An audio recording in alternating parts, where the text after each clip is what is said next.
Good morning, students. Myself Yashika, your history teacher. Welcome to all of you in our history class of 12th standard.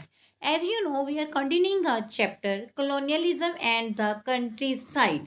And this video, we are going to discuss some limitations imposed on जमींदार by the company. इसमें हम क्या पढ़ेंगे कि जो company के द्वारा जमींदार के ऊपर कुछ लिमिटेशंस लगाई गई थी, कुछ रोक लगाई गई थी, उसके बारे में डिस्कस करेंगे। Zamindar were important for the company. ये तो हमें पता है कि जो जमींदार थे they are very important for the company, वो कंपनी के लिए बहुत ज़्यादा इंपॉर्टेंट थे। But it also wanted to control and regulate them. But अगर हम कंपनी की बात करें तो कंपनी फिर भी उनके ऊपर कंट्रोल करना चाहती थी, उनको अपने अंडर करना चाहती थी, रेगुलेट करना चाहती थी। सबड्यू देयर अथॉरिटी, उनके पावर को कम करना चाहती थी, एंड देयर ऑटोनॉमी, और जो उनके ऑटोनॉमी थी, जो उनके फैसिलिटीज थे, उनके ऊपर काफ़ी रिस्ट्रिक्शंस लगाना चाहती थी। दस द जमींदार ट्रूप्स वर डिसबैंड, इसलिए जो जमींदार की सेना थी उसे ख़त्म कर दिया गया। कस्टम ड्यूटीज अबॉलिश, जो उनकी ड्यूटीज़ थे वो उनको भी ख़त्म कर दिया गया।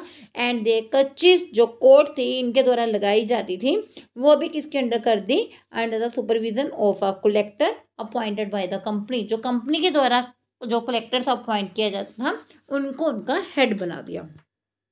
जमींदार lost their power to organise local justice and local police, zamindar ने अपनी पावर खो दी। जो पहले वो लोकल जस्टिस कर पाता था या local as a local police वो रोल प्ले करता था, वो सारी पावर उसने ख़त्म कर दी। Over time zamindar were severely restricted and their powers were seized. तो कुछ टाइम बाद क्या हुआ, जो जमींदार था उनके ऊपर काफ़ी पाबंदियां लगा दी और उनके पावर्स को भी काफ़ी ज़्यादा कम कर दिया।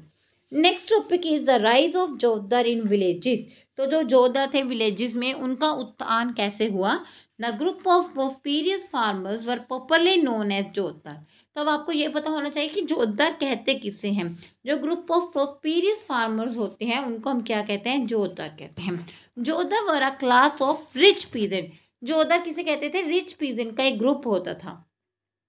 दे acquired vast area of land, उनके पास जो लैंड थी काफ़ी बड़े लेवल की होती थी। कंट्रोल ट्रेड के ऊपर, मनी के ऊपर उनका कंट्रोल होता था पूरा। And power over the poor cultivators, और जो पुअर कल्टिवेटर होते थे उनके ऊपर भी उनका पूरा कंट्रोल होता था।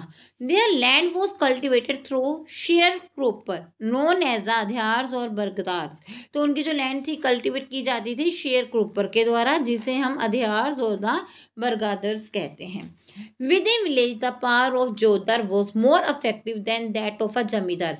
तो कुछ विलेज में क्या था, जोतदार की पावर बहुत ज़्यादा इफेक्टिव होती थी जमींदार के कंपैरेटिवली।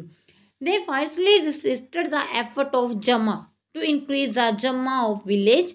तो उनके मतलब जो कोशिश ये होती थी कि सारी पावर्स उनके पास हो जाए, और इससे भी ज़्यादा increase the jama of village and prevented zamindari official from the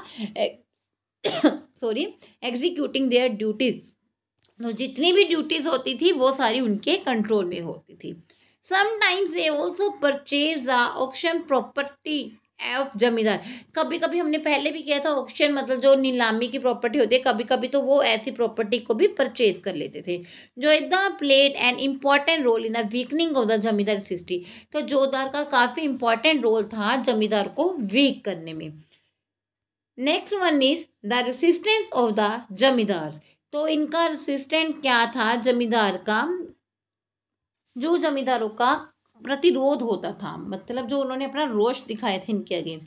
two prevent the weakening of their authority zamindar took series of the steps like fictitious sale और transferring of the property to female member of the family. तो अपनी मतलब to prevent the weakening of their authority, अपनी authority को बचाने के लिए जमींदार ने क्या किया, उन्होंने एक बहुत ही इंपॉर्टेंट कदम उठाया, जिसमें जो उनकी प्रॉपर्टी होती थी वो अपने घर की जो फीमेल मेंबर होती थी उनके नाम पे ट्रांसफ़र कर रहे थे। मैनिपुलेटेड द ऑक्शन, जो वहाँ पे नीलामी होती थी उनके अगेंस्ट जाते थे। विद हेल्डिंग रिवेन्यू डेलिब्रेटली, तो वो जो रिवेन्यू देते थे उनके ऊपर वो चाहते थे कि हमारे हाथ में ये चीज़ें होनी चाहिए। थ्रेटिंग और intimidating the people outside their zamindari, और जो दूर ऊपर से जो लोग आते थे उनके अगेंस्ट जाते थे कि ये हमारे ऊपर कंट्रोल ना कर सके। If they try to bought an estate, अगर वो कोशिश करते उनके एरिया के ऊपर अपना कंट्रोल करने का, तो ये सारे कदम जमींदार के द्वारा उठाए जाते थे। So I hope students you understand the concept of limitation and the rise of Jodhar and the resistance of the Jamidar. If you any doubt regarding this, so please discuss me in a live class. Thank you and have a nice day.